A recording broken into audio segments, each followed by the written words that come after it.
It's late, it's loose, and it's officially after hours. Welcome to the Mashup After Hours podcast, where anything can happen.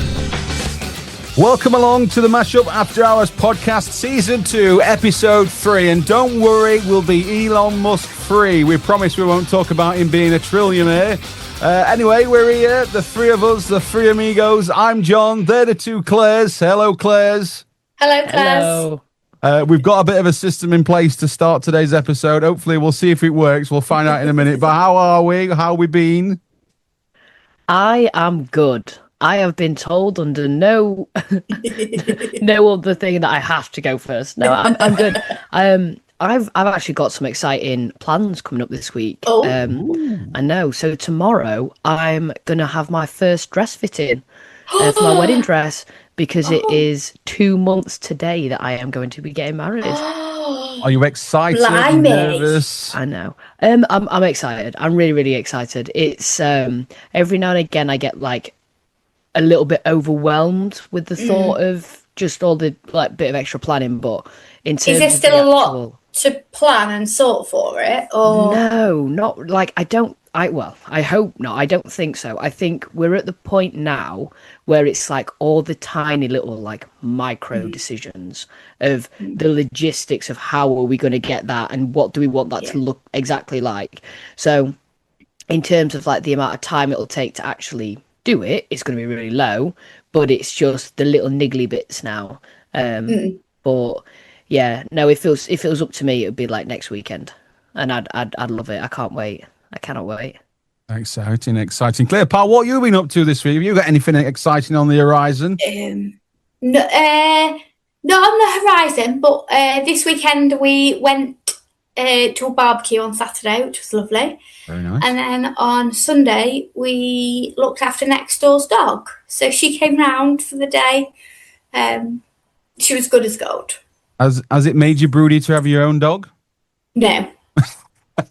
We were like, we don't want a pet. No.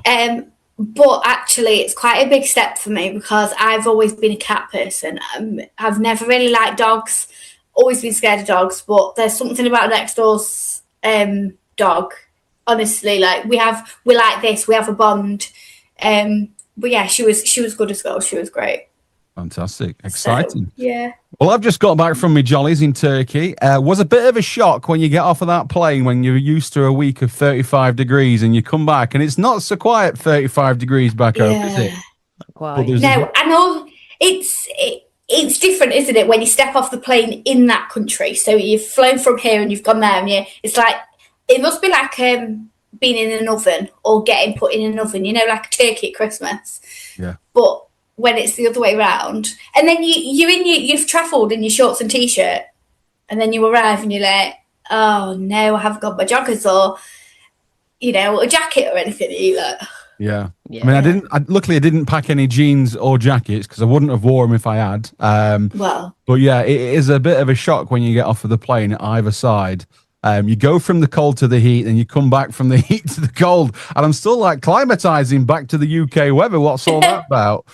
How was it at the airport? Because I know there's been quite a few delays, hasn't there, with the whole getting through? We were quite lucky, but I'll be honest, the flight home was the worst flight I've ever had in my entire life. Now, I'm not a strong flyer.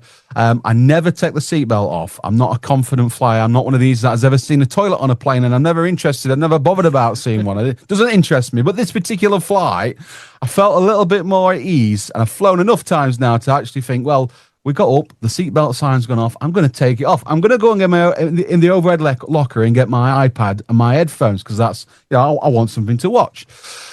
But there was a kid, right? And this goes back to something we spoke about in series 1. There was a kid and we were queuing up to check in at the airport in Antalya where we flew back from.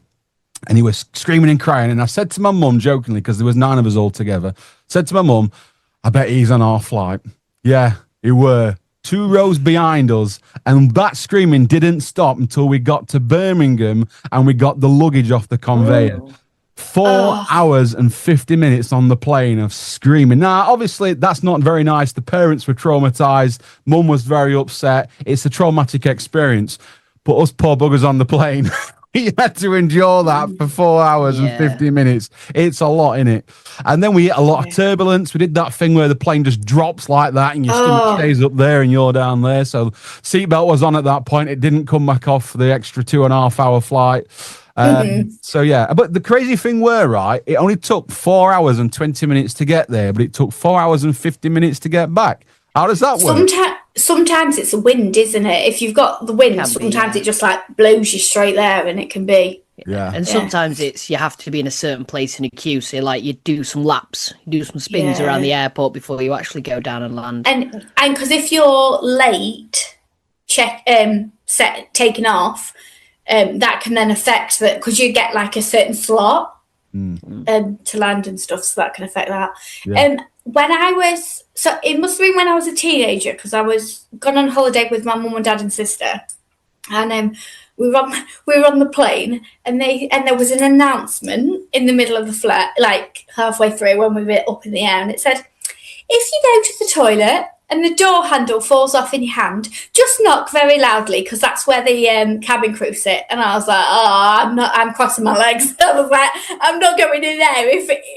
That's obviously happened to someone, the door handle's fallen off, I'm not risking it. I was just like, I'm not getting stuck in an airplane toilet. That's no, me neither. Firm no. They're not very big, I imagine. I've never seen one, so I wouldn't actually know, but I'm assuming they're not very big. They're Have quite you never small. done long haul? No, I think the longest flight I've ever done is about 5.5 hours.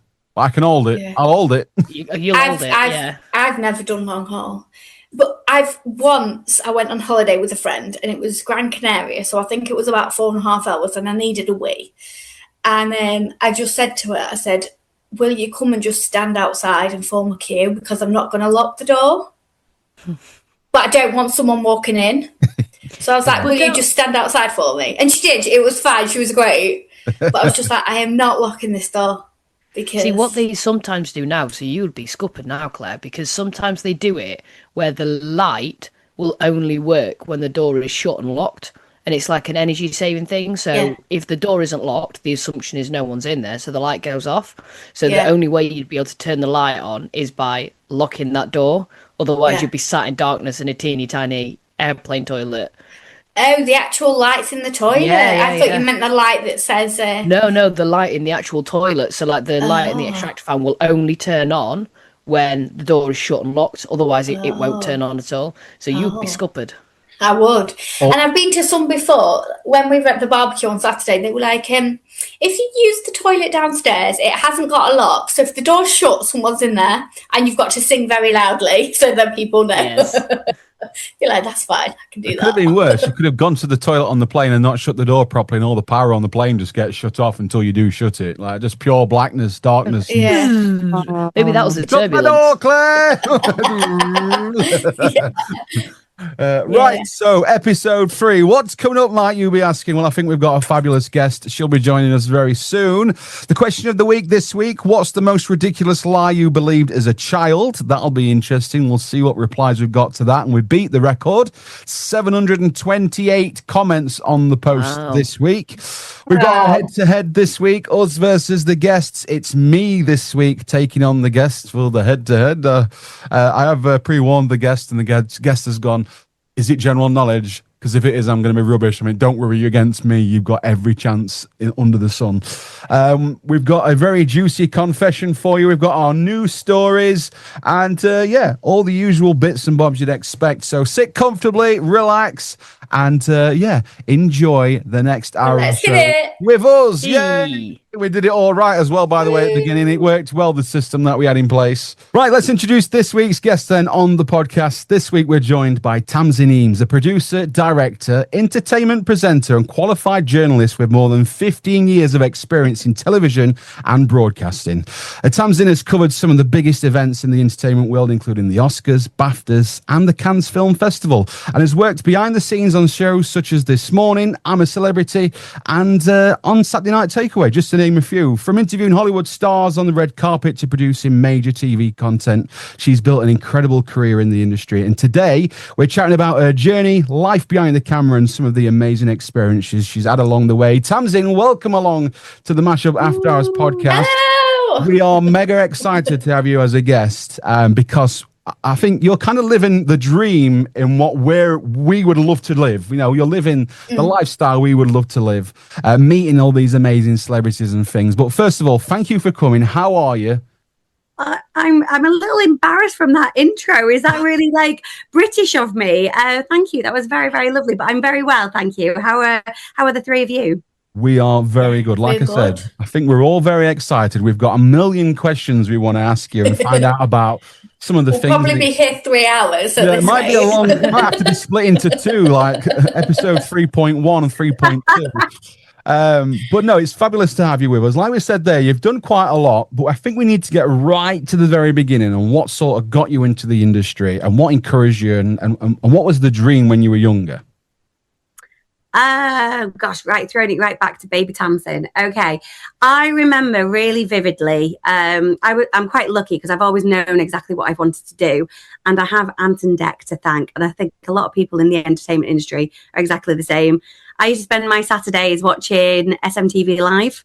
Yeah. Old Wonky Donkey. Oh, I love the nostalgic clips that are coming on social media as well at the moment. But I used to watch that every Saturday religiously. And I said, I've got 2 older brothers and my big brother, who's 7 years older than me. I said, I want to work with Ant and Dec. How do I get to work with Ant and Dec? I want to be a TV presenter. And he said, well, quite sensibly, well, the best way to be a TV presenter is study journalism and go down that route. And so that was when I was probably about 8 or 9. I always said, I want to be working TV, I want to work in TV.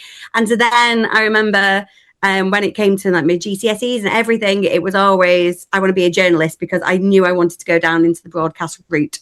And so then it became a full circle moment when, well, years down the line, I finally got to work with Ant and Dec. And it wasn't on SMTV Live, sadly. Hopefully one day they bring that show back. But when I finally got to work with them, I tried to play it cool, but deep down, baby Tamsin was like... Yeah, I can imagine. Yeah, it was a big deal. It was a big deal. So, yeah, so I've always known exactly what I wanted to do. So then on my GCSEs, when I went off to university, I then studied journalism and broadcasting at Salford University.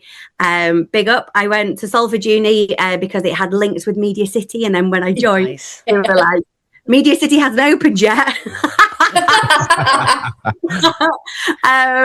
But you know, everyone else got to benefit from that years gone by. But when I say Salford Uni, people assumed it was Media City, but it was back in the day before it'd been built.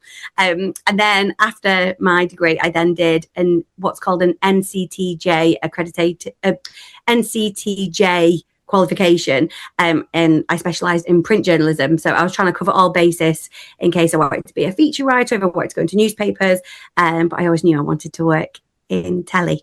So should I tell you then how I got into telly? Yeah. I feel like you need to rein me in. This is it. Normally we want to know. Someone behind the camera going, wrap it up. But yeah, so anyway, so I did my postgraduate course in print journalism. And then afterwards, I was really stressed as to how to get onto the next step. I was doing work experience every time I could. I think because I knew from an early age that I wanted to work in the industry. So from the age of 15, I got my first bit of work experience at ITV Granada, which was based in Manchester. I did some bits on Jeremy Kyle's show. I was working at radio stations at Key 103 in Manchester, and I was freelancing. Well, I say freelancing, I was doing work for free for an online magazine which was called The Natter, and any opportunity I could, I was, let me go, I'll go and do it, I'll take the opportunity. Free work, sure, I'll go and do it. Just to try and get a taste of it, everything in the industry, because I realized that qualifications were important, but it was also about who you know in the industry and being able to have the experience of boots on the ground, actually behind the scenes, and being able to see it all in action. And actually, I want to give a shout out. There is Caroline Whitmore. She was my role model when I was 15. I shadowed her. She's the entertainment correspondent at ITV Granada, and I was taken under her wing. She was going on a shoot that day, and I got to follow her along, help carry the equipment. And I remember we went to a theatre in Blackpool because she was interviewing David Essex, and I had no idea who David Essex was, but Scott from Five was also in the show. Nice. And I was like, and he walked past me and touched me, and I was like, oh my like grazed my shoulder. I must clarify, grazed my shoulder, and I was so starstruck. But anyway, Caroline, or she's known as Cal affectionately to her friends, I always wanted her job, and I was like, Caroline, I want to be you. I want to be you. And I always get to see her on red carpets now. And when we do, I'm like, yeah, she was a huge inspiration to me. And also my brother ended up working in the media industry as well. And he always shouts at me because I always mention all these other role models and forget to mention that my brother is also my go-to mentor for everything. My other brother is a teacher, and he does not care about TV whatsoever. But my eldest brother, Ryan, he mentors me quite a lot. But yeah, so when I was just finishing up my postgrad, I applied for the ITV traineeship. And this is a lot of companies now do these traineeships, but this was back in 2011, and I don't think there were that many traineeships available, which it's just a brilliant scheme to get people who haven't got that foot in the door to sort of get their first step on the career ladder. And I remember I went to the interview, and it was like being on The Apprentice. It was so over the top stressful, and all these ITV bigwigs, all the heads of news from everywhere, they all come together for this one session, and you have to go through multiple rounds, and there'd be a test about your script writing, and there'd be a general knowledge test, which, as I've already admitted, I'm not very good at, and then the interview round. And at every stage, I messed up and did something completely stupid. And I look back now and I think, how on earth did I get it?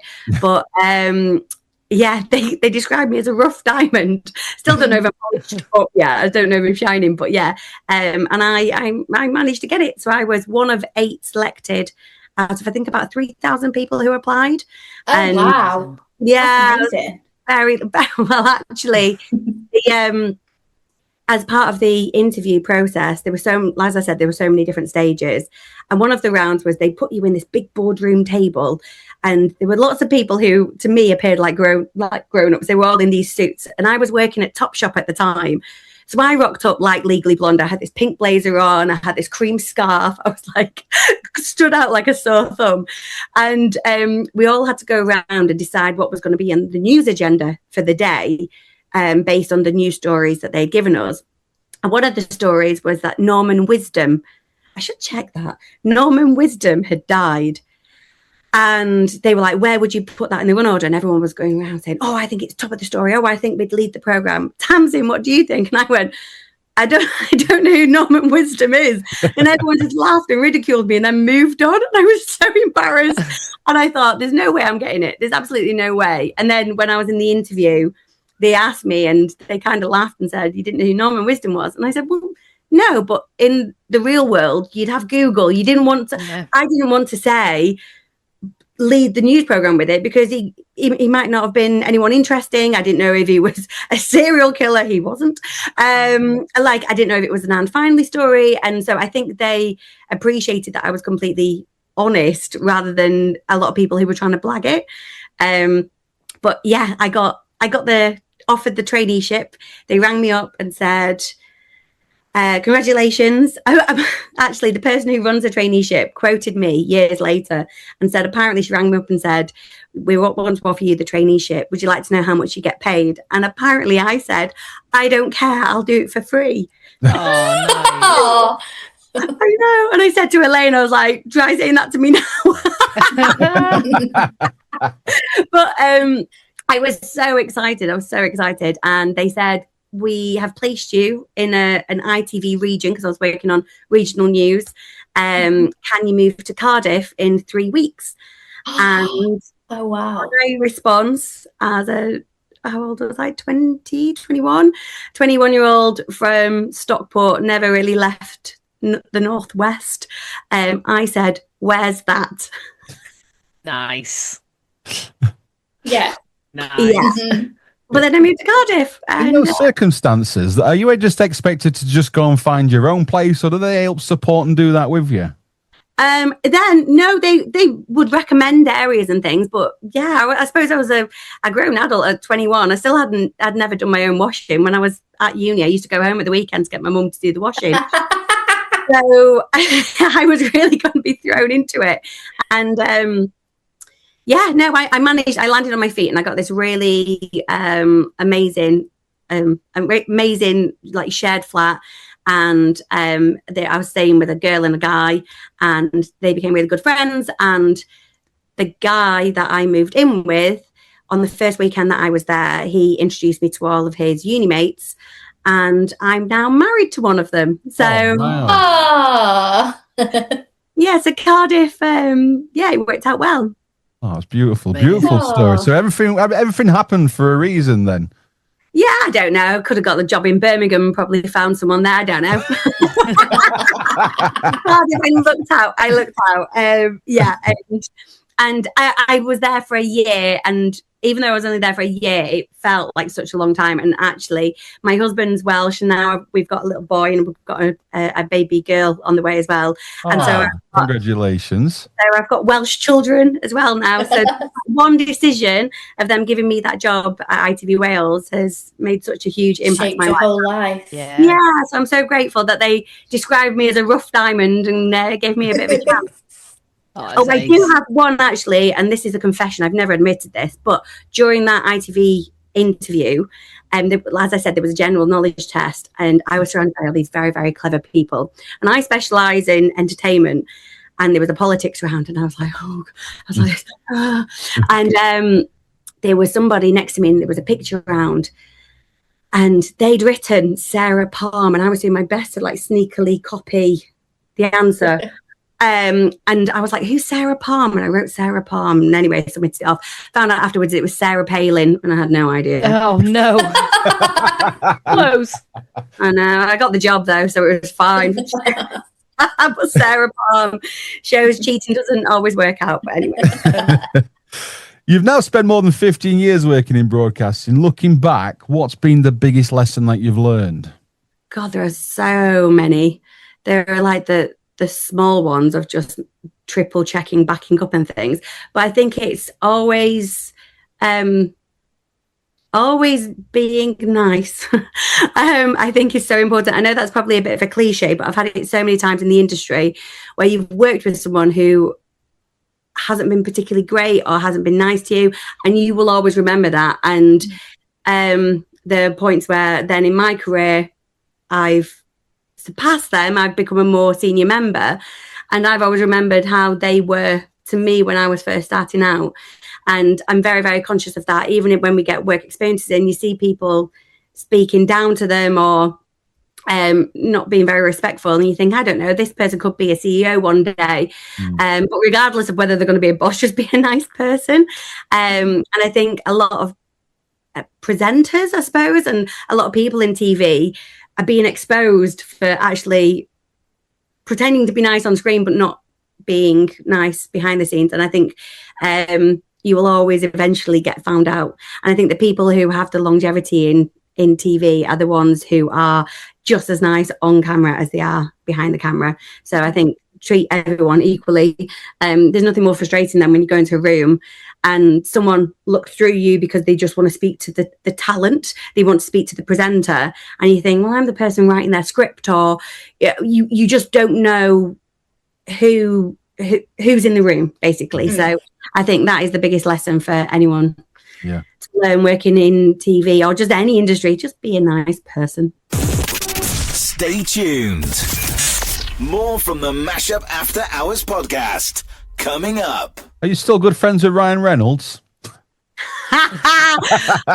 all the time, ringing me all the time. I can't get him off the phone. No, we've not caught up, sadly, especially because he goes to Wrexham quite a lot. I feel as if gonna say you got that Welsh connection. Yeah.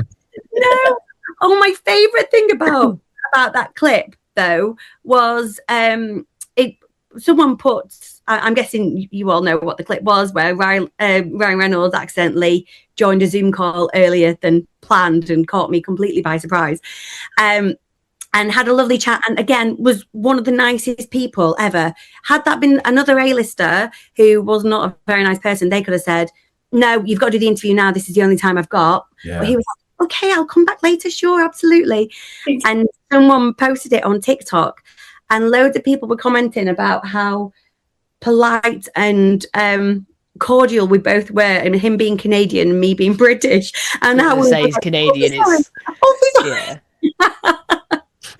And someone from America actually commented and said I laughed like Kate Middleton, which, you know, fantastic if Kate Middleton's from Stockport, but nice. It shows everyone in America just assumed all British people sound exactly the same, and we all went to Hogwarts exactly the same.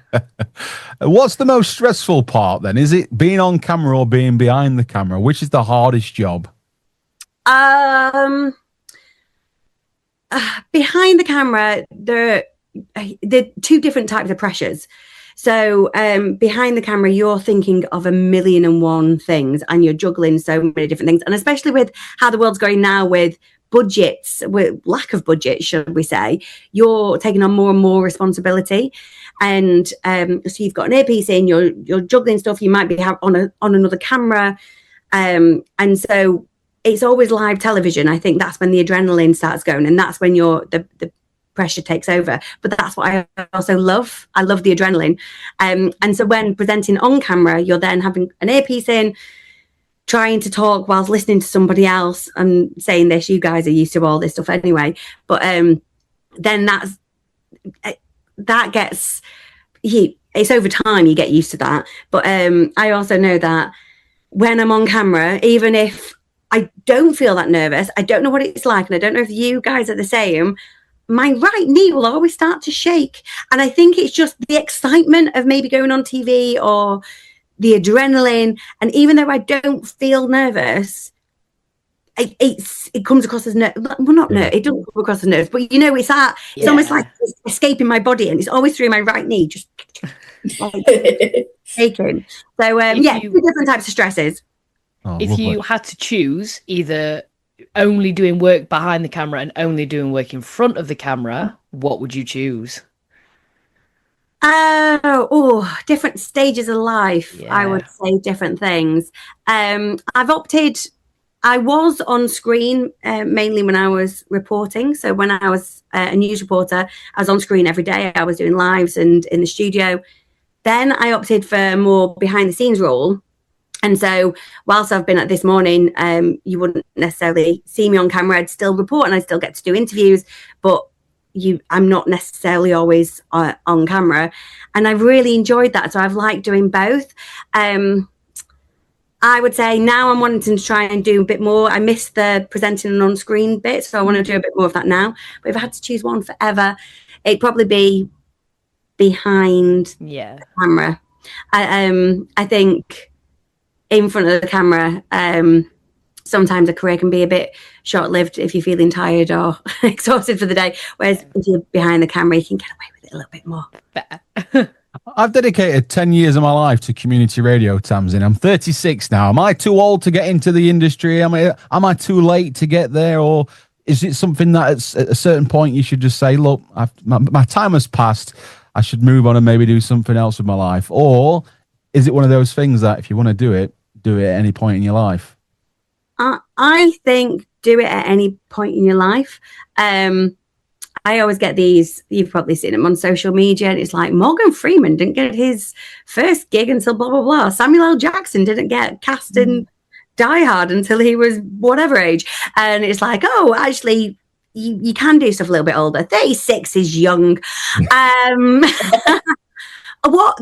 have people asking me all the time how to get into TV, how to get into the industry. And I don't think there's a set age to be able to do it at all. But this is leading back into the social media and the Instagram, the TikTok.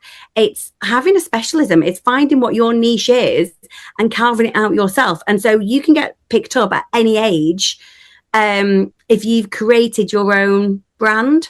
So like John, you're obviously a brilliant radio DJ, but like maybe you also secretly love gardening and potted plants, and you specialize in small spaces because you've only got a balcony outside, and then suddenly your TikTok goes massive because all these people are following you on that. And then that's when we'd bring in an expert and say, hey, this is the guy who does potted plants on a balcony. That's just an example. But I don't think there's a set there's a set age at all. I think it's just finding the right time that suits you at the time. Yeah. So basically, just go for it. Yeah. I have a question. Have you ever had a pinch me moment? Like where you've had to sort of stop, stand back and be like, oh, wow, I am actually here and doing this? Yeah, I've had many, actually. Yeah. I'm very, very lucky because my job, so I worked at This Morning for 10 years.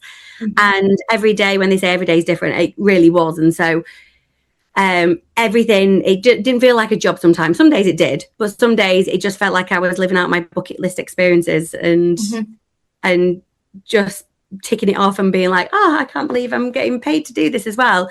And so the first three that come into mind, actually. One, I filmed whale watching in Canada, and we got really lucky. We were supposed to film on one day and it was raining so heavily, and I had to make the call as the producer director of the shoot. We were like, we can't film today, but the next day we were flying, so it gave me only like a 2-3 hour window to get the shots. And I was like, if we put it off and tomorrow we've got bad weather as well, I'm going to get absolutely nothing. What do I do? And I had to make the call, and I was like, well, you know what? It's too bad today. Let's make the call and we'll go tomorrow. Thank God I did. We had perfect weather. And the captain of the ship said that he'd worked in the industry for 20 years and hadn't seen whales like it. Our boat got surrounded by 4 humpbacks all around us. And then a baby whale called a calf was trying to get close to the boat, so the mum came to protect it and came right alongside our tiny boat. This whale dwarfed us and then did the big over the boat. Wow. And we wanted to go and touch it was a surreal moment. We just got lucky there. That was one of those times. Another time was I filmed at Buckingham Palace. I was lucky enough to film at Buckingham Palace. And we were filming a shot where I had to enter through the gates of Buckingham Palace, so the front gates where all the tourists stand. I entered through a taxi. Nice. All the way through, and then I got to film in around the Queen's. It was then the Queen's Gardens, and down in the kitchens. And as we were filming, the head chef in the kitchen, one of the guardsmen, I don't know what the official term is, but they came running in and sort of whispered something, and the head chef went, oh, I do apologise, I'm just going to have to sneak off. And he snuck off to the side, and we carried on filming him. And we were like, what are you making? And he was like, oh, no, just a quick sandwich. And he was basically making a sandwich for the Queen. And she was having a salmon sandwich. And instead of, the normal sandwich, they curved the edges slightly. So the sandwich, it was slightly curved, and I got to witness that. And when we were in the garden as well, we had to move to a different part because the Queen wanted to be up in that window. And so we had to move to a different part. So that was really surreal. But one of my, as soon as you said it, the first memory that stuck out to me was the very first year I got to go to LA. I got into Elton John's Oscars party. I blagged my way in, actually. I snuck in behind Mariah Carey's entourage and walked and got in. And I was on the dance floor, and there was, I think, Charlie Sheen, there was Mariah Carey, Boy George, all these people on the dance floor, and I'm dancing with them, and I've got this dress on from ASOS and some Primark earrings, thinking, how on earth has this happened? I was just on this dance floor having the time of my life. And I remember I flew home from LA. I went straight back to Stockport to see my mum for Mother's Day. And my mum, as I got in, my mum said, oh, I've made you some dinner. And my mum, she'll kill me for saying this, had reheated tater ash, which is like hot pot, but we call it tater ash.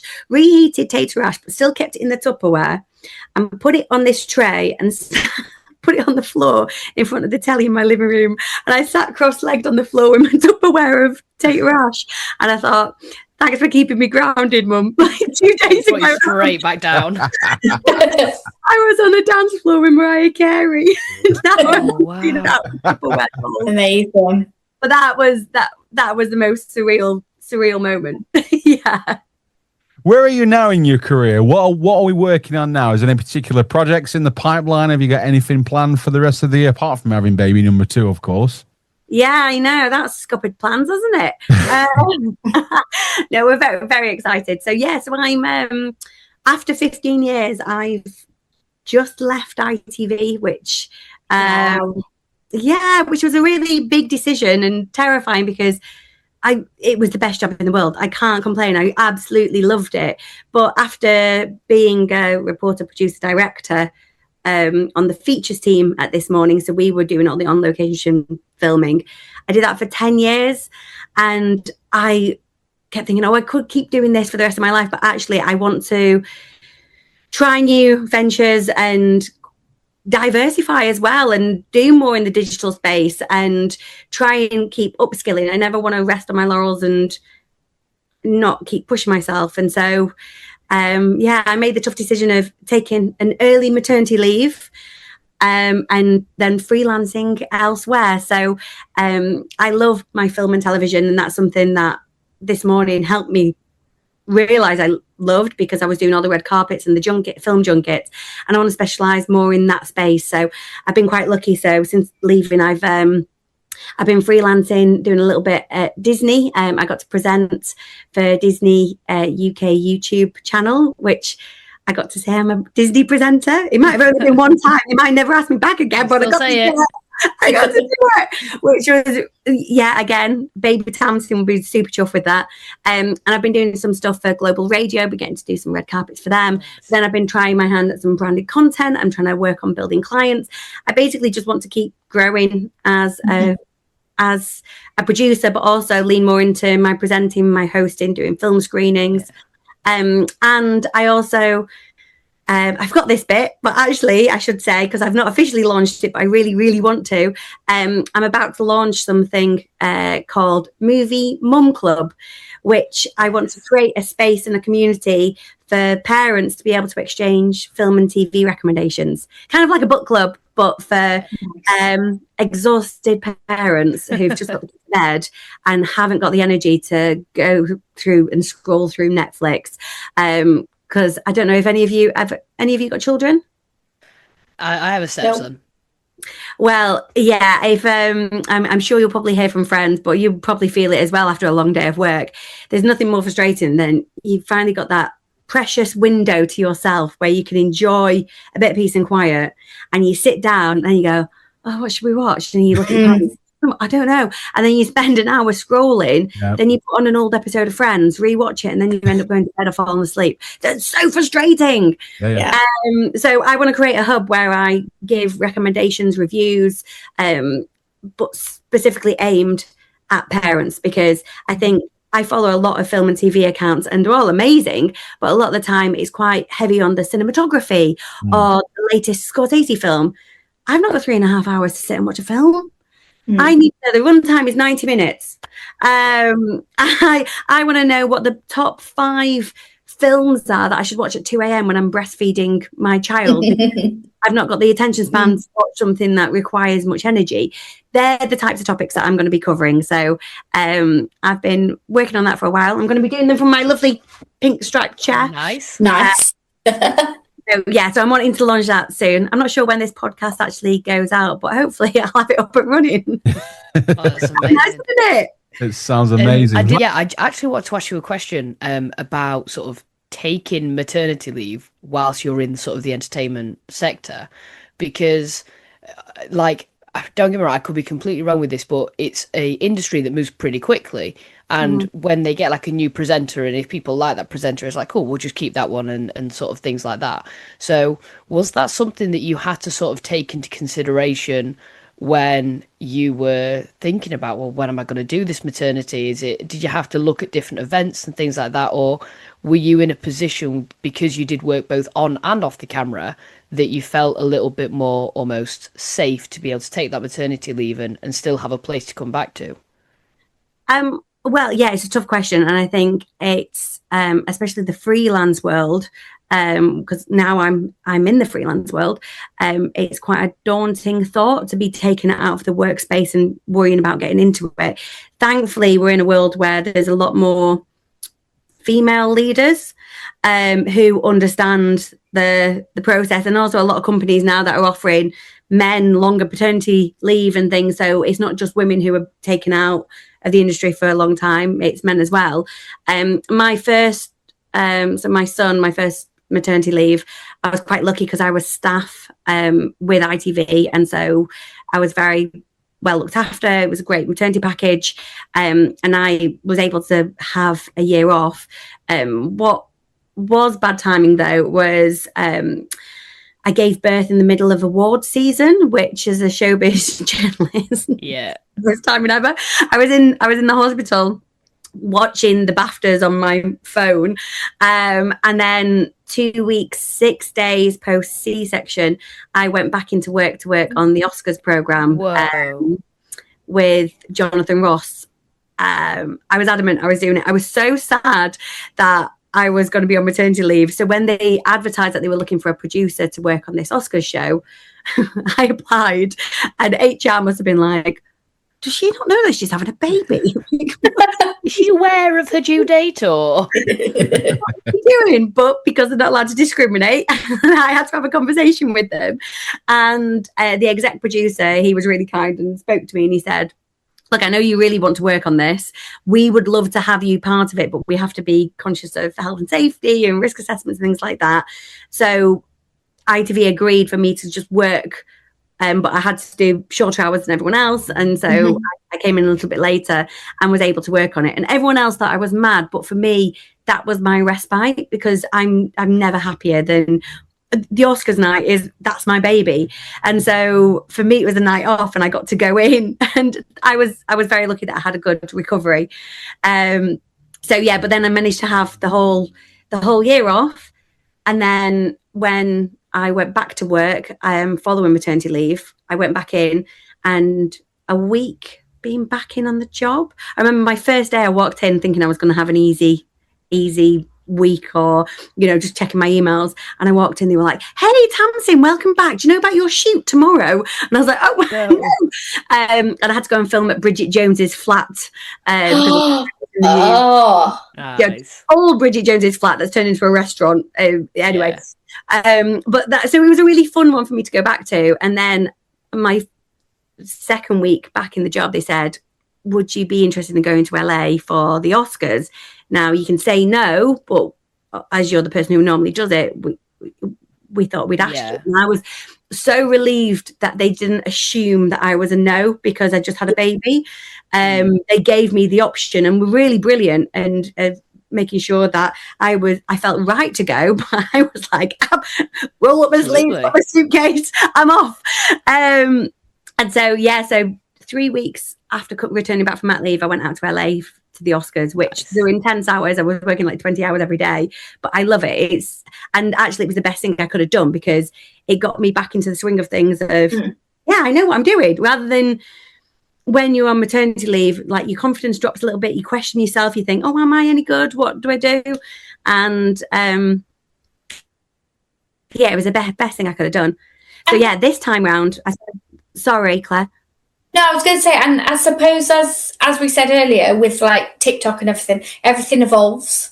So you're out of it for a year. It's quite a long time in that industry, isn't it? Like, to be out of something, and so much can change in that time that you can be a bit like, oh no, I don't know what I'm doing anymore. So yeah, I think that's why, one of the reasons why I wanted to go freelance, which probably seems mad to go freelance whilst I'm about to have a baby, but for me personally, a full year off was a long time. Like, I love being a mum, but I also really value what I do and love my job. And so when I was working at ITV, I wasn't able to work anywhere else. Whereas now, because I'm freelance, I plan to have time off with a baby, but it means that I can still pick up the odd red carpet if someone wants me to go and present or go and interview somebody. I can do the odd day here and there, and it keeps me sane. And I think that's another reason why I want to launch my movie Mum Club, because actually I'm not going to be watching TV more than I will be when I'm on mat leave. And so I'm somebody who, as much as I love film and TV, I'm swapping the glad rags of the red carpet and picking up the nappy bags instead. And so I suppose leaning into that social media of what's my brand? Well, I've got big old bump on my belly now, and I can still keep working and still keep creating content, just not in the, I suppose, a traditional linear TV sense. It's trying to think outside the box and keep myself busy. I think that's really important. I need to keep busy.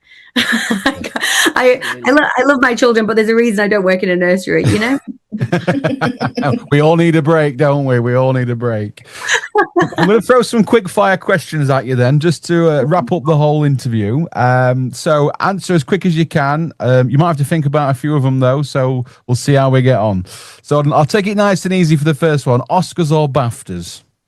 Oscars. Easy. Red carpet or a TV set? Red carpet. Netflix or Questions, cinema? by the way, John. Cinema. Favorite movie of all time? Ooh, that's a hard one, isn't it? That is hard. Okay. Sorry, this is not so quick fire, but I just have to explain. I only like films with 2 syllables. I shouldn't say that. It's not restricted, but that's...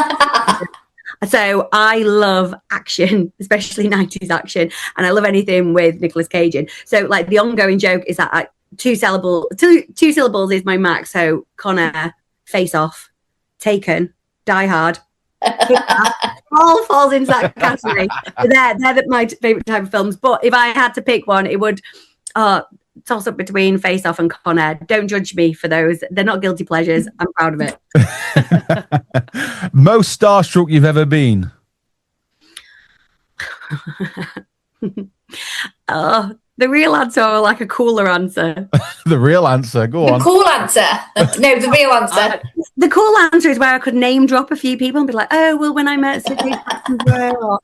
The real answer is Jerry Halliwell. Yes, go on, Jerry.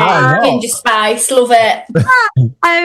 Sorry, this is quick fire, but can I tell you how I met her? Yeah. Absolutely. Jerry Halliwell and Jamie Redknapp, and I think it's true for so many people.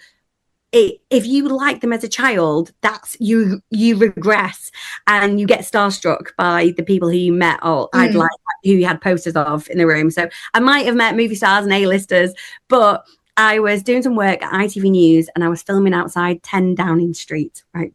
So I'm a serious journalist now, serious journalist voice. And I was outside 10 Downing Street. And for whatever reason, Jerry Halliwell walked out of number 11 Downing Street.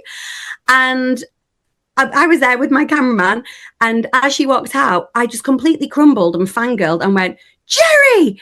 And she walked over to me thinking I was a journalist about to ask her a question, what I should have done. And as she approached me, I went, oh my God, I'm the biggest fan. Can I have a hug? And all the photographers were along the line and took pictures. And it looked as if it was like, like a special day out for me meeting my hero.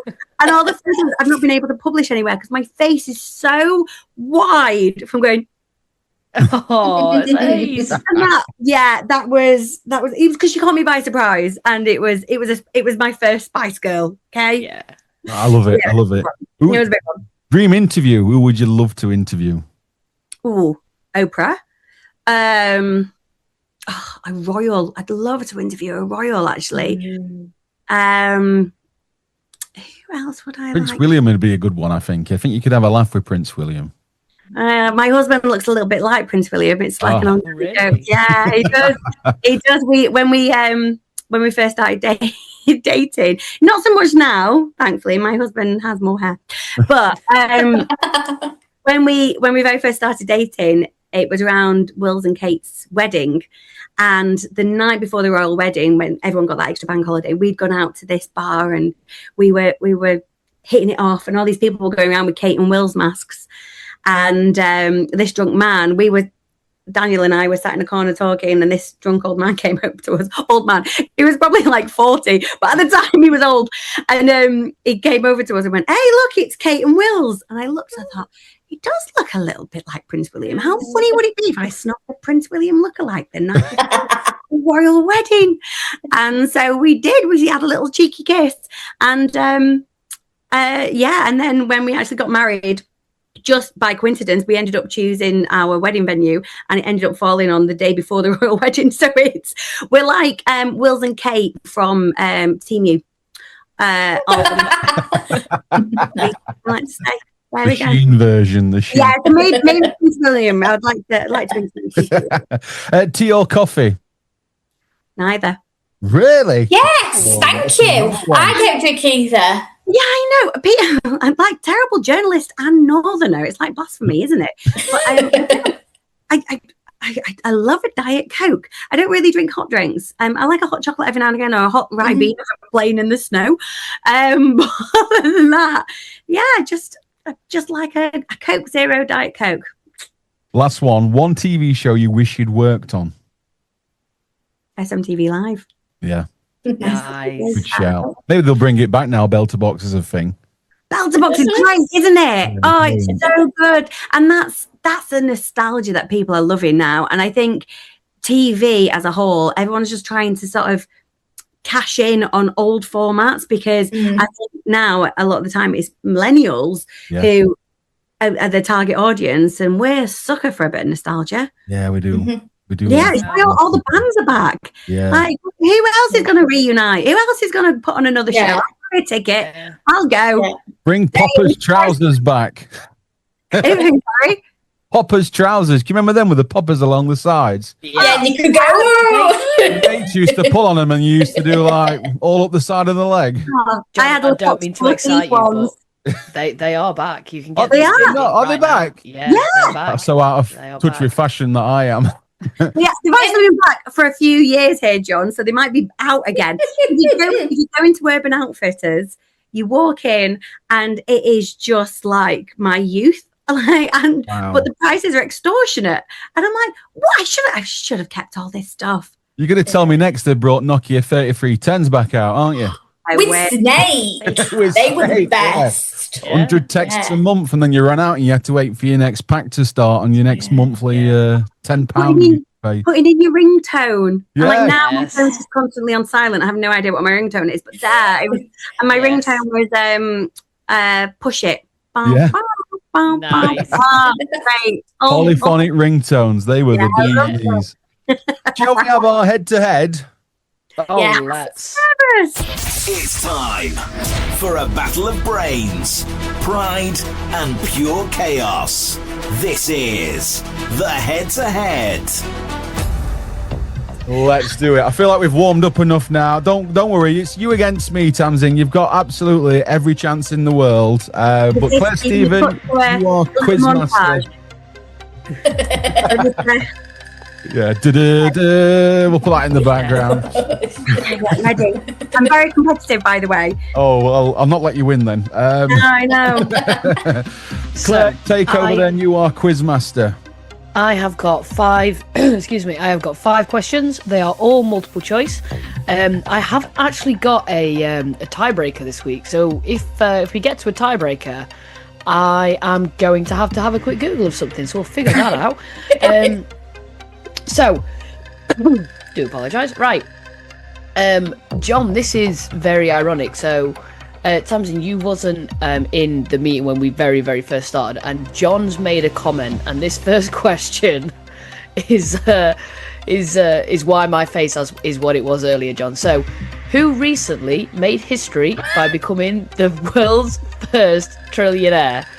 Was it A, Jeff Bezos, B, Donald Trump, or C, Elon Musk? I'm going to join in. You're joining in. Answers, yeah. I'm guessing John knows this one. John does know this I one. might have mentioned it at the start of the podcast. Yeah. He may have misled the listeners. Yeah. Okay, so question number 2: how long did a Nepali mountain guide survive alone on Mount Everest recently, with no oxygen, almost no food, after he became separated from his climbing group? Was it A, 2 days, B, 6 days, or C, 14 days? So I'll read that again. How long did a mountain guide survive alone on Mount Everest with no oxygen and almost no food? A, 2 days, B, 6 days, or C, 14 days? I do like a multiple choice question. Yeah, because what I was originally going to guess wasn't in the choices. So. Fair enough. Never help. So, question number 3. We are well and truly into the tennis season. At the moment, Queen's is playing down in London. Wimbledon's obviously around the corner. But the Grand Slam title that has just been claimed a few weeks ago was the French Open. However, what surface is the French Open played on? Is it A, clay, B, grass, or C, hard courts? Oh, there's thinking faces. There's lots of thinking faces. I don't want to brag, but I think I'm doing all right. Oh, okay. I mean, I don't think I'm doing all right, and I'm not even the one in it. Okay, so question number 4. This is an unusual one. I wouldn't have got this. A luxury handbag went up for auction in Paris last week and was expected to sell for over $500,000. What unusual material was it made from? Was it A, preserved woolly mammoth hide, B, black diamonds, or C, lab-made dinosaur skin? It sounds like a fake news question, doesn't it? Yes. Hats off Yeah. to you coming up with alternative answers that could be completely plausible. It's a weird one. No. Have you ever watched Richard Osman House of Games where they all have to come up with an answer beforehand? So there's one correct answer and then 3 made-up answers, and the answers that they come up with, you're like, it's genius. Yeah. That was my time mat leave, by the way, Richard Osman's House of Games. Oh, I watched every single one. I was obsessed. I just yeah. kept thinking about my future and retirement and how I'm going to be one of those people who just sits and watches quizzes back to back. Nice. Cannot wait. Okay, so the last one, you should technically know this, but I will admit that I would have got this question wrong if you guys have asked me it. So who is the UK's Deputy Prime Minister? Is it A, David Lammy, B, Rachel Reeves, or C, Yvette Coupe? Sarah Palm. She was last year's. She was last year's. Had a bit of a mix this week. Didn't go with the theme like I think I've lost. I hope it's not a draw. I got cocky too soon. Okay, so shall we go through some answers? So question number 1. John, I think you're going to get this wrong. Who recently made history by becoming the world's first trillionaire? A, Jeff Bezos, B, Donald Trump, or C, Elon Musk? Musk. Is that what you put? Yeah. Yes, Musk is absolutely right. He is now a trillionaire. But we can't talk about him on the podcast because we'll get people that complain that are really big, massive Elon Musk fans, like we had previously in the series. I'm not saying anything other than simply pointing out that he is, in fact, very, very comfortable. Didn't he is have a really odd promo photo of him recently? That's all I'm picturing. He did something really outlandish. Most likely. Oh, probably. But yeah, anyway. Yeah. Did you want to see my answer? I wrote that too. We believe. Yeah. Question number 2. How long did a mountain guide survive on Mount Everest recently? Was it A, 2 days, B, 6 days, or C, 14 days? I thought 2 days was too obvious because it was too short. And then the 14 days, he's got to have died by after a week. So I went for the middle ground and put B, 6. Okay.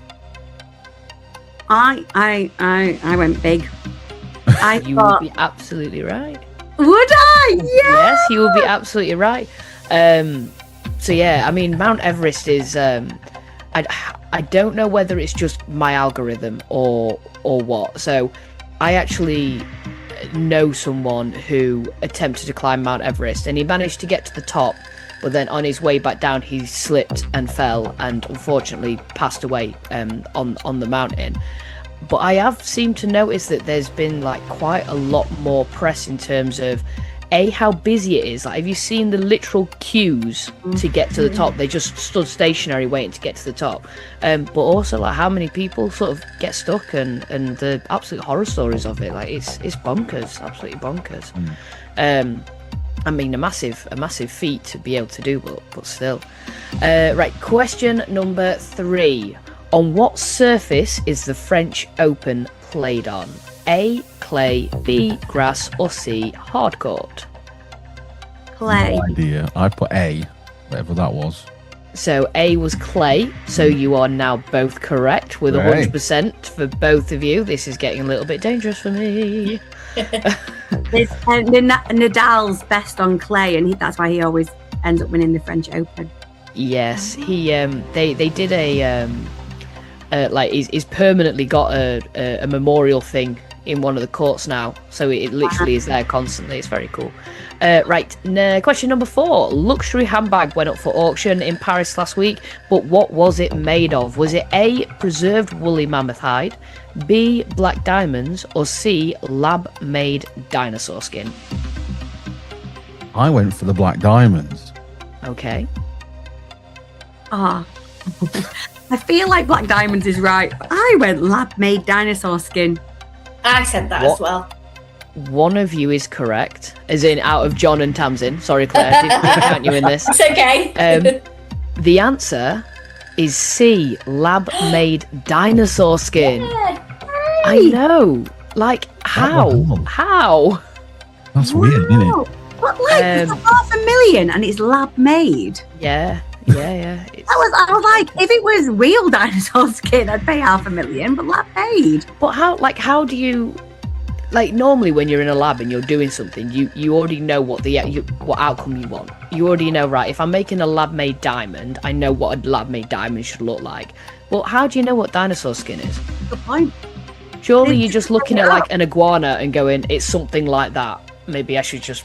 I bet it looks like something off a Sheen.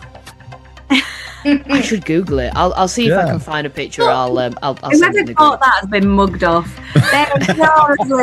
Someone's just made that up. They put like a rubber glove on a bag and just been like, It's definitely is. Talking about dinosaurs, how do we know that, like, the noise that they made? They could have been like a little mouse for all we know, because none of us no one was around. So You're just going off those little viral videos that people are making now, where people love those. I love those. Yeah, I've seen them. When you were saying before about, people being on TikTok and social media, everything I seem to watch is all online these days. That's it. I know exactly what dinosaur noises you're on about. And that's why people in TV are trying to diversify the other way. You mentioned Belter Box before. That's it. It's people who are switched on in TV go, you know what? Broadcast is fantastic. We can still do that, but let's make some dinosaur noises too. Come on, we're teaming it out now. I need to get this point. Oh, go on then. Sorry, I was going to tell you something else, but I'll stop. Right, question number 5. Who is the UK's Deputy Prime Minister? Is it A, David Lammy, B, Rachel Reeves, or C, Yvette Cooper?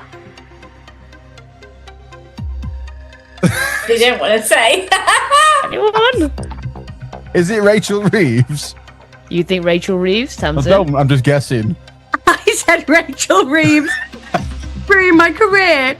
So unfortunately, I also would have. Chancellor of the Exchequer. I could not tell you because I thought she was Deputy Prime Minister as well. The answer is David Lammy. Oh, I would have got that right. I put A. Come on, Claire. Oh, Yeah. you weren't playing, were you? No, I wasn't. I just tried to balance it out because I had 4 correct so far, so I thought it looked like I was cheating. Absolutely. If you're intrigued to know what dinosaur handbag looks like, I have put a picture in the chat, and it does look quite a nice bag, but I can't say that it's $500,000's worth of. Just a black leather bag. It's just a bag.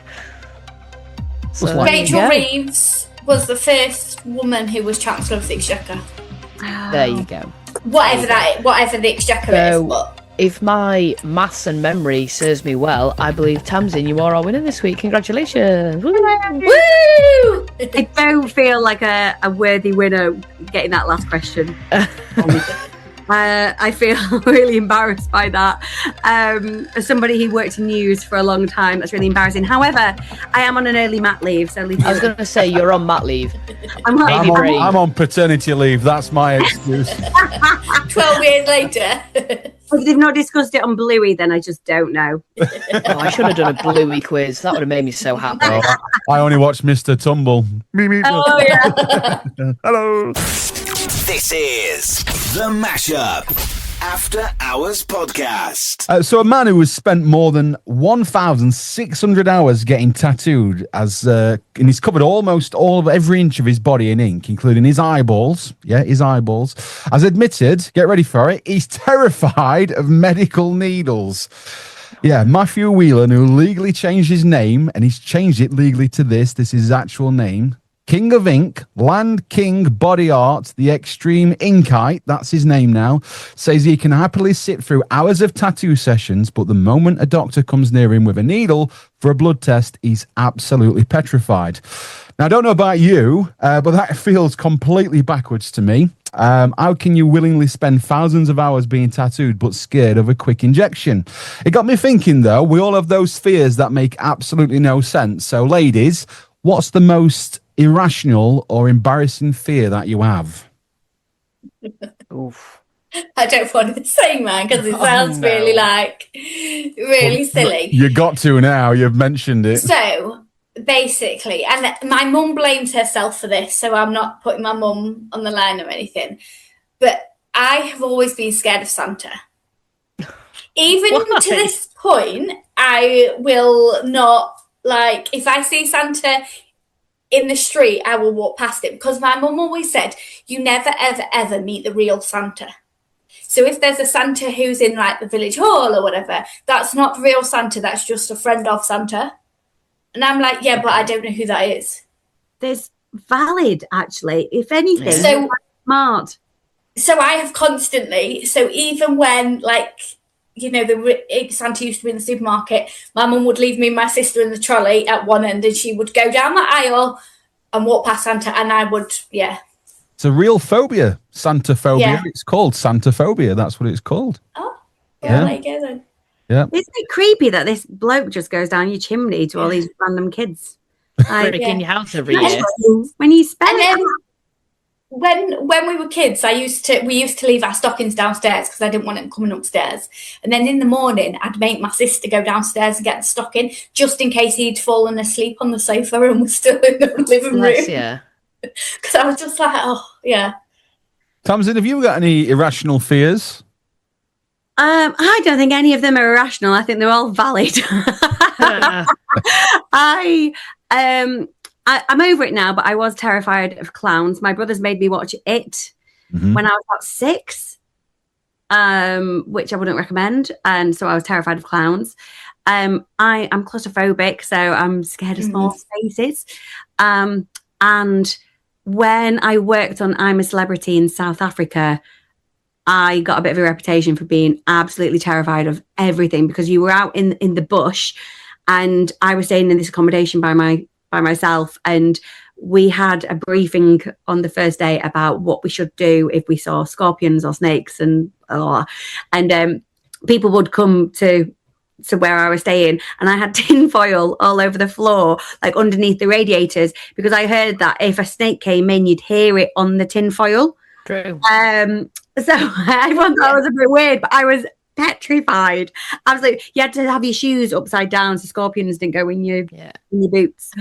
No. So They're valid. I think they're valid. If it can kill you. Yeah. Probably. What about you, Claire, Stephen? Any fears?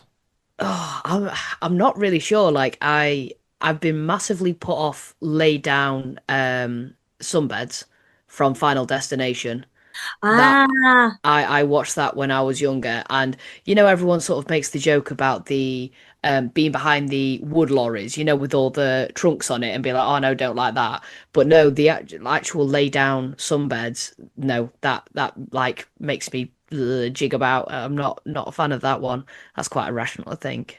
Don't watch I Know What You Still Did Last Summer, because they also get trapped in a sunbed as well. Yeah, I plan on not to. I don't do well with horrors, to be fair. I get night terrors, like proper night terrors. Like I've had to be rugby tackled in a hotel because I ran out of the hotel room, and my partner at the time had to rugby tackle me in the corridor because I was gone. I thought someone was chasing me. I was running as fast as I could. So I don't watch. I don't watch horrors because my night terrors got that bad that I watched an episode of Doctor Who, and that element of Doctor Who then went into my dream, and I again got up and trying to run out of the house, and that was from Doctor Who. So I don't do well with horror. No, I don't do well with horror. I'm very jumpy as well. You could even say to me, Claire, I'm going to make you jump. I go, whoa, and I will jump. Like, I'm so jumpy. Like, yeah. I think the Final Destination put me off of flying, and that's what I was talking about at the beginning of the podcast. Yes. I love going abroad, but the flying is just a no-go for me. I hate it. But the second one for me, and I think my biggest fear, and this is going to be an odd one, is the sea. Like, you know, when you go abroad, and as long as you can see the floor and you're walking into the sea, but when you go over seaweed, I get really anxious. Yeah. I don't like it. It feels horrible on your feet as well. It's just not knowing what's underneath you. And there's so many, like, I love David Attenborough, Planet Earth, all those programs, but some of them, the sea creatures are so like weird. Like, you just think, what's dangerous, what's not. On land, you kind of know scorpions, like you said, snakes, spiders, that kind of thing. But in the sea, you genuinely don't know what you're coming face to face with, do you? Apart from a shark or even a stingray now. So it just makes me a little bit wary, a little bit cautious. But and when seaweed or something touches you by accident and panic. Yeah, like just like jellyfish and sea urchins and all of those things. You just don't know, do you? You just don't know what's underneath you. You are listening to The Mashup After Hours Podcast. A UK dad recently had a parenting magazine delivered by Royal Mail 19 years after he ordered it. Paul Edwards from Chester purchased the Mother and Baby publication in 2007, but it just arrived at his door long after his children had left for university. I mean, two good things. Better late than never. Yeah. Second thing, it's going to be quite out of date now, I think. Yeah. And he got it with a note from Royal Mail saying, "We're so sorry that this is late." So they've obviously found it. It obviously gone missing in their depot. But the fact that, like, do you think they asked the postman who does, or the post person who does that area, if he still lives in that house? Because 19 years is a very long time. Yeah. And a lot of people in that time would have moved.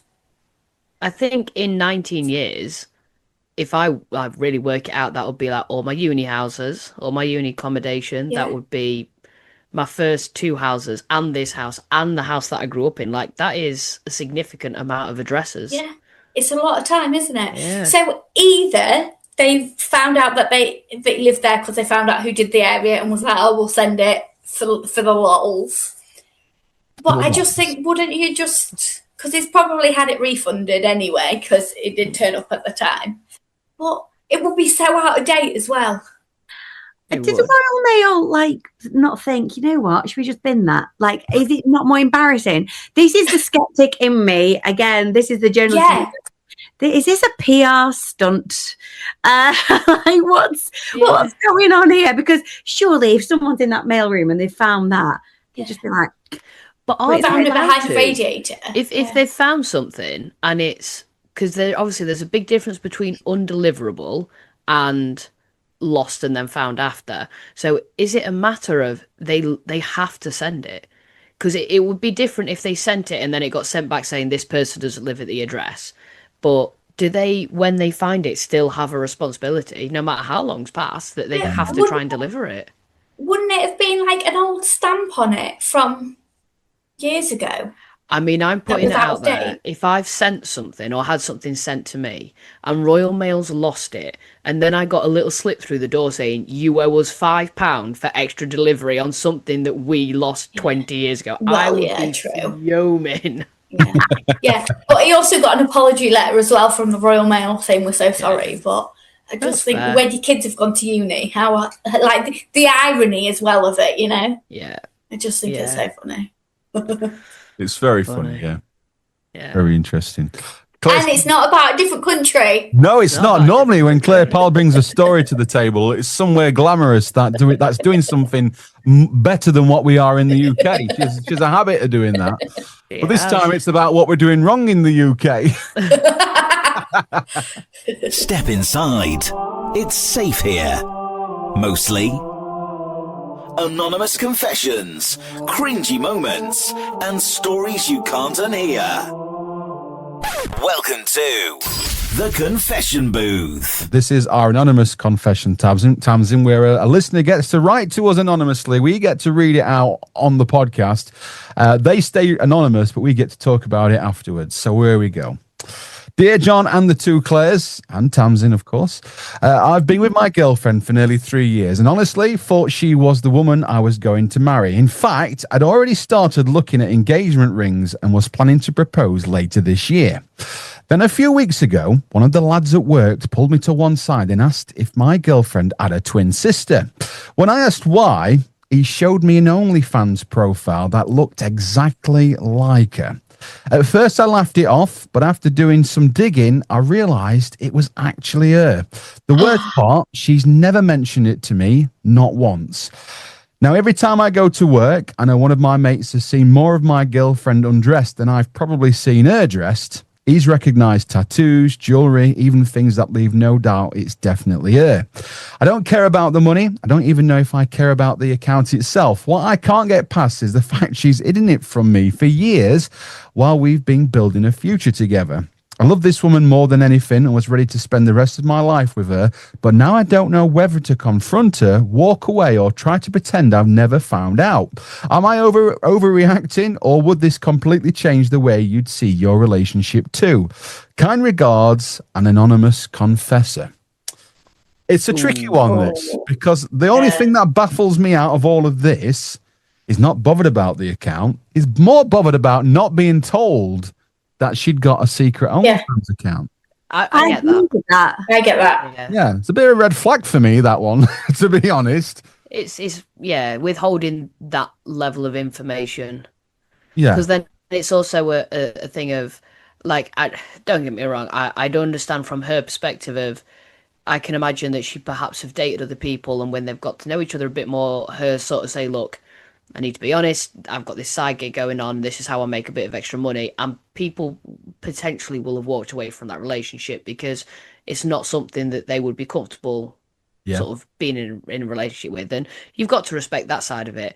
But then on the flip side, that is a big part of someone's life that can affect him, because I kind of put myself in his shoes, and if I found out that my partner had an OnlyFans account, that could affect my job. Like, that could make me lose my job, sort of thing. So you kind of look at it from that way, and it is difficult. It is very difficult. I mean, is he okay is he okay with the fact she's got an OnlyFans account, and the thing he's more upset about is not being told about it? Maybe, because that's how the message comes across. But I mean, even if he knew about it, would he still be okay with it? Like, for me, I mean, it'd be like, no, this is not the kind of relationship I want. I don't know. It depends what she's doing on it, because if it's like fee or, something like that, because there's all, I mean, I don't know much about it, I've never been on, but I think, obviously that is part of it, but it obviously... that his mate's seen more of her undressed than he's actually seen her dressed. Yeah. So that just assumed that there's a few clothes not being worn in these images. What's she doing with the cash? Like, where's she hiding the money? What's she doing with it? Yeah, because apparently it's good money, right? Yeah. Apparently, yeah. And like, what's the setup? Like, I'm here. I've got a little ring light going on here. My husband suddenly found in the room there were all these ring lights and stuff, and it's like, oh yeah, no, I'm just like, just like light. Yeah, it's the lack of trust and the deceit, I would say, because everyone has their own reasons, and whether she's on OnlyFans and even not bothered by it, that's for them to discuss. But it's, what else could she be hiding? Yeah. That's what it would be for me. It's like, well, you haven't told me this, So is there anything else? And then I am the kind of person who would then question everything that they've told me and be like, is that a lie? Are you actually this person? Do you do this job? Like, you know, or are you just catfishing me and making up a persona and everything? But also a reflection on him, because why hasn't she told him? That's, depending on what type of person and how he would react, maybe he didn't feel comfortable to be able to tell him, and therefore he shouldn't really be in that relationship. Well, no, exactly. Yeah. I mean, I am going to say something that might make the confessor feel a little bit more optimistic about stuff, right? Realistically, something like this is possibly going to be the biggest thing that she's kept from him. There's not much bigger, really, especially by the sounds of the type of content that she's creating. There's not really going to be anything that is much bigger aside from her cheating on him.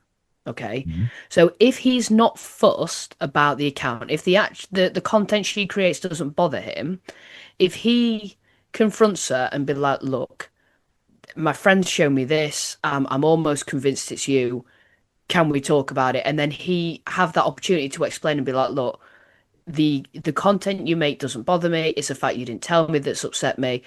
They very easily could work through that.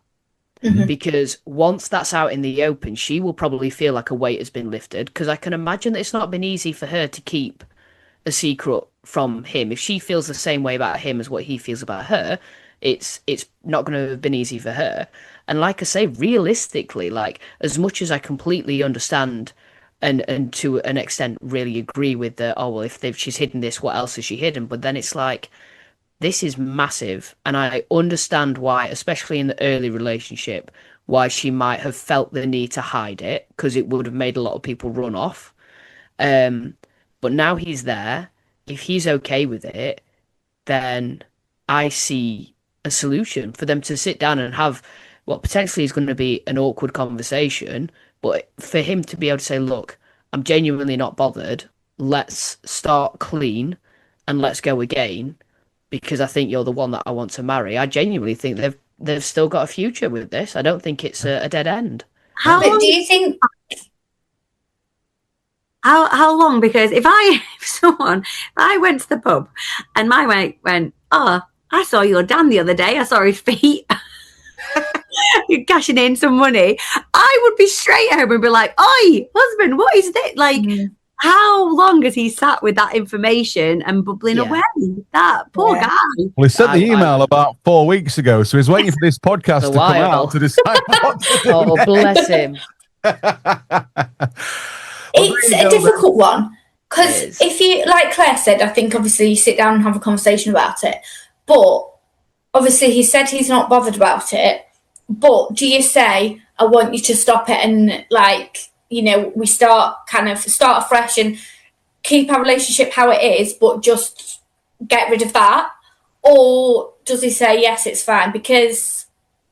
Well, if he's not bothered about it, then he can't then tell her to take it down, surely. Well, yeah, but then if all his friends have seen other things and... For me, it'd be how many subscribers have you got? Because you've got 2 million, there's no chance we can be together. She's only got 5. There's a bit of a chance we can figure this out. Are we talking 4-star all-inclusive or 5-star all-inclusive? Where are we at? Well, yeah, she'll have a bit of dough if she's got 2 million, right? Yeah, fair enough. She's paying for the wedding if she's got 2 million subscribers. I'm invested. And be like, what have you been doing with the money? And that's why she's not got any money. She's only got 5 subscribers, and one of them's his mate at work. That's unfortunate, isn't it? Oh, no. Every week, we throw out a question, and you lot never disappoint.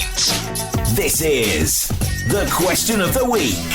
Right then, our question of the week this week was, what's the most ridiculous lie you believed as a child? 728 comments on the Facebook post. I've had to simmer that down because there was a lot of political ones on there, as per usual. So we've had to simmer that down to some of the less political ones. So here's what we've got.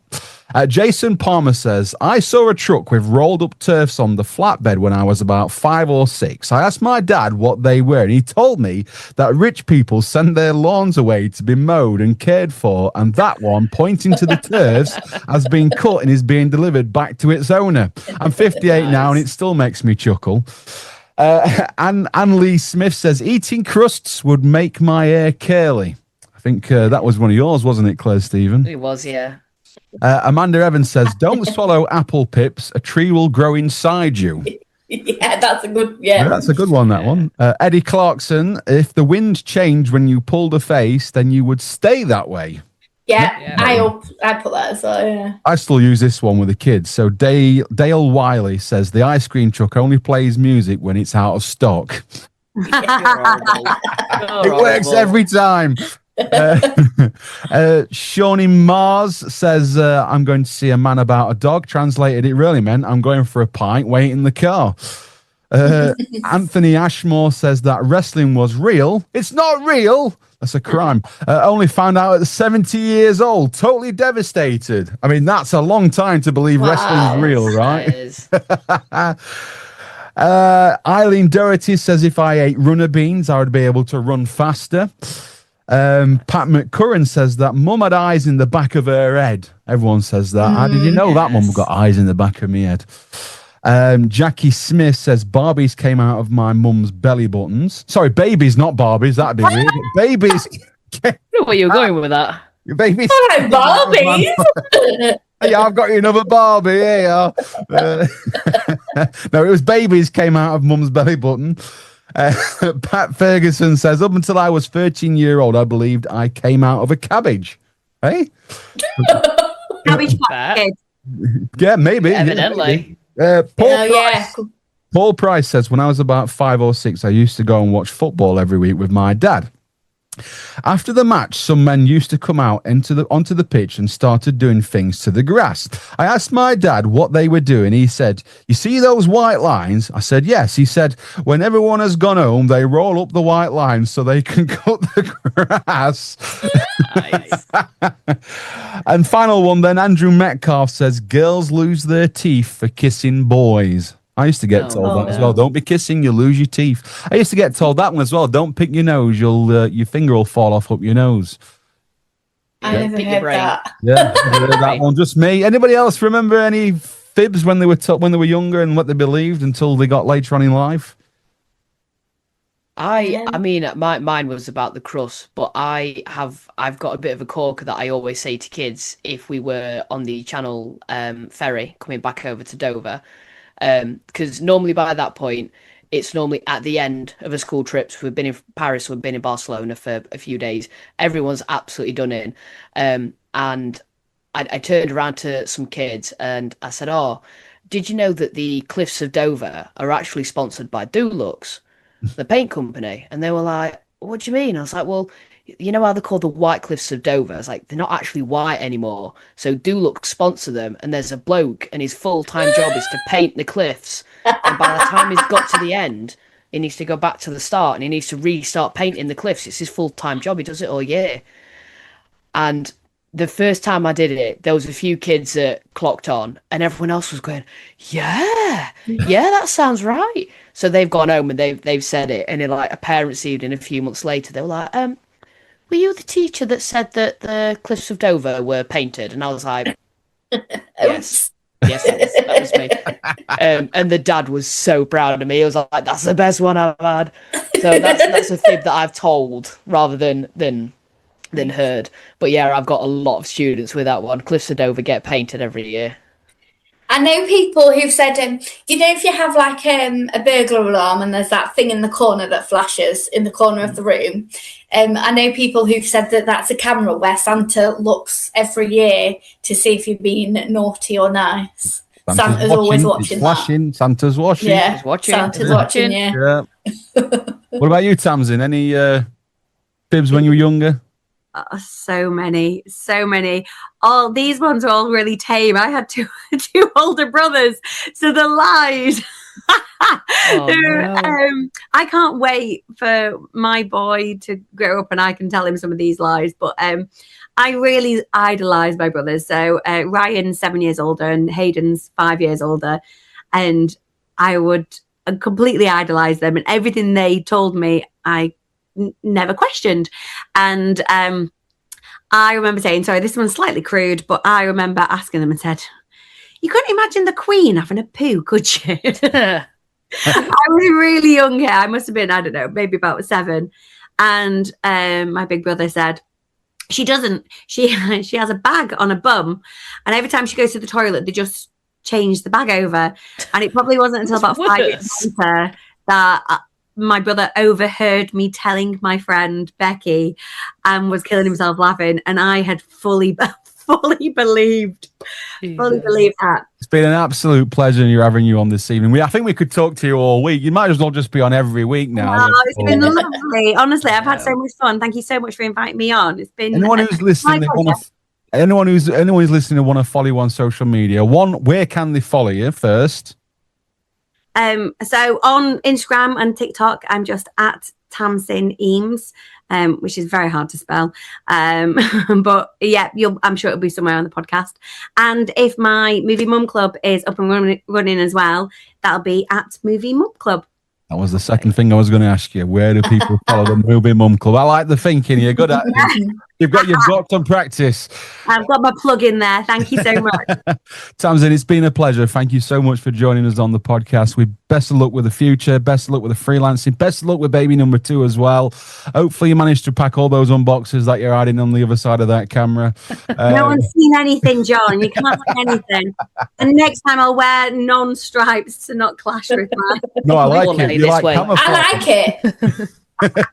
Thank you so much. Thank you, everyone. Thank you so much. Right, guys, that is it. Episode 3 done and dusted. Ladies, I can pre-warn you now that next week's confession will be part 3 of juicy confessions that we've been waiting to hear since season 1. That is coming in the next episode. We've got another guest for you who will be a comedian actually joining us on episode 4. So that'll add a bit of extra flavour to that confession as well. And it's been a pleasure having you all on this evening. Thank you so much for listening as well. And that is it. Done and dusted. Episode 3. We're going to say goodbye. Ladies, say goodbye. Bye. Love the chaos of the mashup after hours? Then don't miss John's Weekend Mashup. Live every Sunday from 9 a.m. on Crags Radio and on TikTok.